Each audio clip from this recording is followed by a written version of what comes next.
The first time I saw her, she was dangling from the crumbling edge of the observation platform 7, her suit shredded in multiple places, the faint hum of her energy shield flickering. The city around us, Neotokara Station, was dying.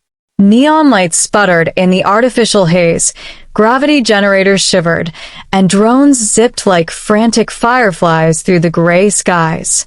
I had been tracking the distress signal for hours, cursing my luck as my ship's autopilot refused to recognize the new trajectory. And then I saw her, a silhouette against the toxic glow, fragile but defiant. Her name was Lyria, at least that's what she whispered when I extended my hand. Her voice was musical, but tinged with an urgency that cut sharper than the jagged edges of the platform beneath her. You have to help me," she said. I could see the bioimplant on her temple, glowing faintly, a mark of someone far beyond the usual intelligence of a Neotokara citizen. Whoever she was, she wasn't ordinary. That much was obvious in the way her eyes, a strange violet hue, reflected the collapsing skyline. I didn't hesitate. The wind from the station's failing turbines tore at my suit, and I had to anchor myself to the railings before making the jump.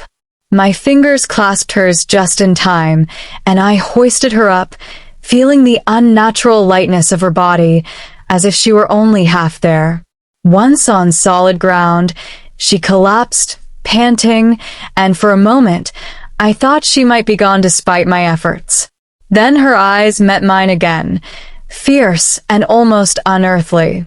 "Thank you," she murmured. "But you don't know what you've just done."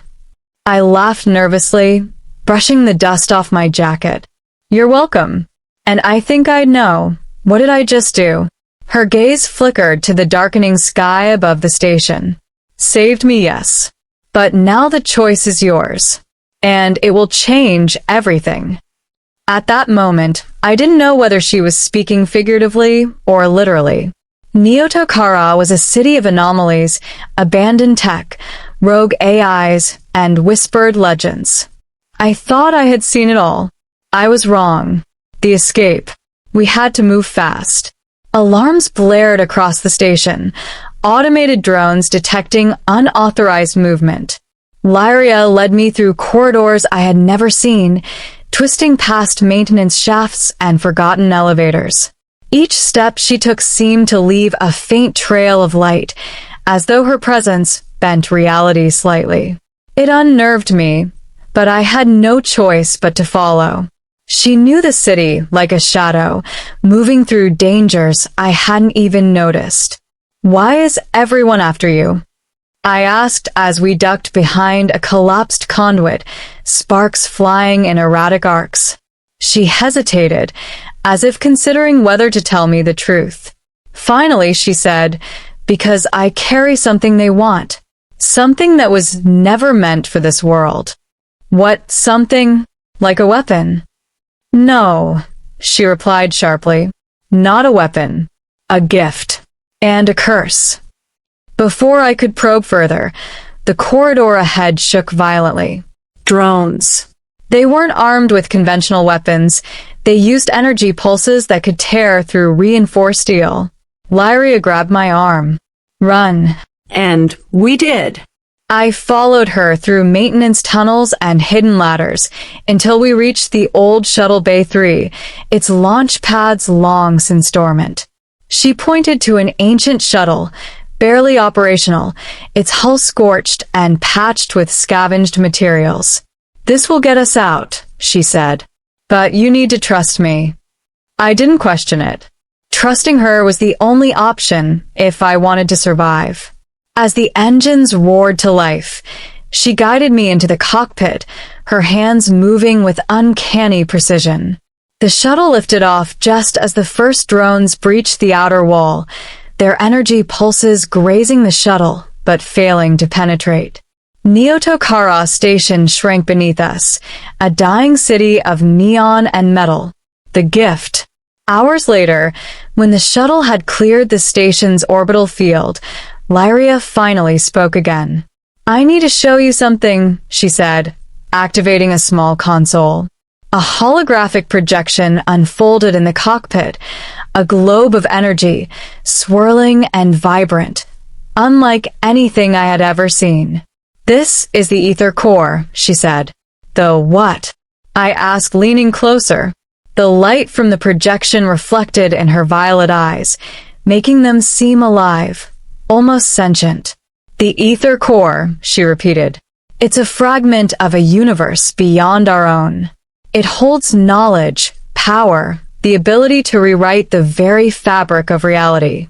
I was entrusted with it, but now it's being hunted, and if they take it, if the wrong hands harness it, Neotokara, your world, could cease to exist."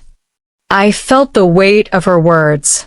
A fragment of another universe, in the hands of anyone who sought to exploit it. And she was giving it to me? Why me? I asked. "I'm not special." "You are," she said quietly. "I saw it when you saved me. You have the capacity to carry it without letting it consume you. Most cannot. They are either too weak or too corrupted." She extended her hand, and in it, the ether core floated, a pulsing sphere of light, impossibly small yet vast. "Take it," she whispered. "It is yours now." I reached out hesitantly. The moment I touched it, knowledge flooded my mind. Not just information, but understanding, mechanics of reality, the flow of energy, the secrets of creation. My vision blurred, then sharpened beyond normal perception.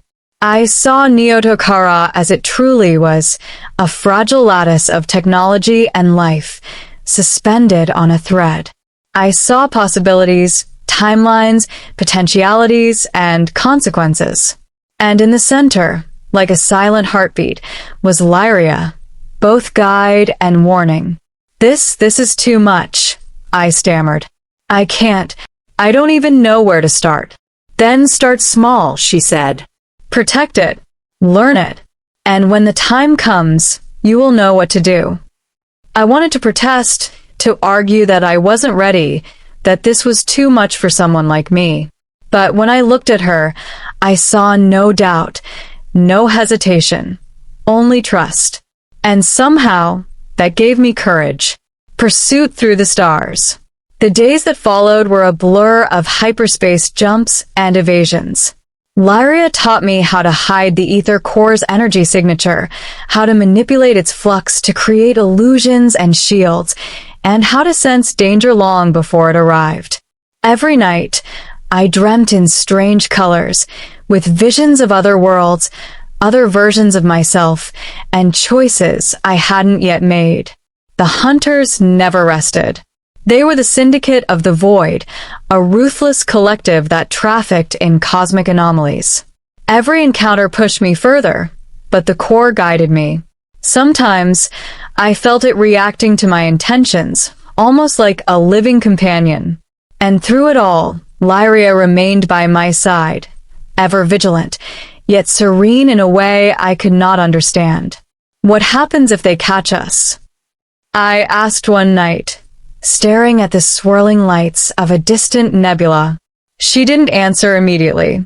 Finally, she said, "Then everything we've done, everything you've become will end. But I believe they won't. Not if you continue to learn. Not if you continue to grow." Her faith was frightening and oddly comforting. I realized then that she had given me more than the core. She had given me purpose, responsibility, and perhaps even hope. Revelation. Weeks later, we arrived at a hidden planet, a world shrouded in mist, untouched by the Syndicate. Its surface was crystalline, shimmering like frozen starlight. Here, Lyria told me I could rest, learn, and prepare. As I explored the strange terrain, I discovered fragments of civilizations long extinct, etched with knowledge far beyond our comprehension. And through it all, I felt the core pulsating within me, a constant reminder that I was no longer ordinary. One evening, as I meditated beside a pool of liquid light, Lyria approached. Her expression was unreadable, but her eyes held the intensity of someone who had seen too much. "I've taught you what I can," she said, "but the core, it will test you. It will push you to limits you cannot yet imagine. You must be ready." I thought. "I rescued you," I said softly, "but it feels like you've rescued me instead." She smiled faintly. "In a way, yes. But that is the paradox of the ether core. It gives and it takes. It tests and it teaches. And now it has chosen you." The unexpected gift. Months passed. I mastered abilities I hadn't thought possible. Bending energy fields, glimpsing alternate timelines, and even communicating with the echoes of extinct civilizations. But it wasn't just power the core offered. It was connection, understanding, and clarity. Then one night, Lyria did something unexpected. She held out her hand, the glow of the core reflected in her eyes. "I cannot stay," she said. "My mission is done. The core will guide you now." I felt a pang of loss, of betrayal, but she shook her head. "Do not mourn what you cannot control. I am giving you more than survival, more than power. I am giving you choice.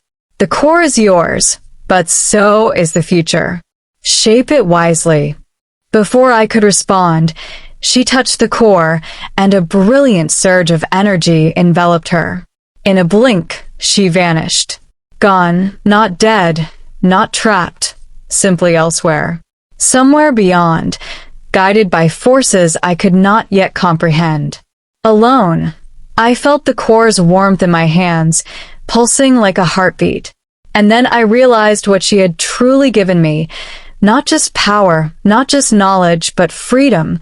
The freedom to choose, to act, and to define reality itself.